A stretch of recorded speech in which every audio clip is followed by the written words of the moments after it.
19 News covering the most news in Northeast Ohio, like the story of a man caught up in a police chase and severely injured yesterday.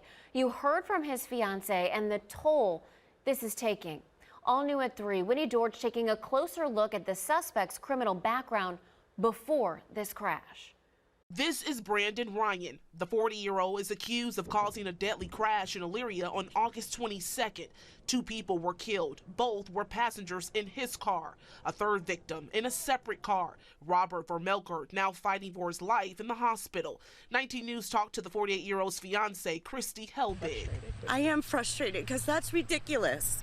He hurt him. 19 News learned this isn't Ryan's first run-in with police. He has a lengthy criminal past. As of July, he has 1 contempt warrant with 4 charges. 3 are drug-related and 1 is fleeing from a police officer. It's a similar situation as the day of the crash. Dashcam video shows Ryan speeding away from an officer who tried to pull him over. You can even hear the officer say he witnessed a drug deal prior to the chase. We observed a hand-to-hand transaction. Between Elyria and Lorain County, Ryan has cases dating back to 2004. Court records show most charges are drug-related. Others are burglary, theft, tampering with evidence, assault, domestic violence, and traffic violations. According to the Ohio Department of Public Safety, he was charged with a DUI in Kentucky in 2018. His driving record includes driving without a license, driving under a suspended license, OVI, driving without owner's consent, hit skip, and speeding.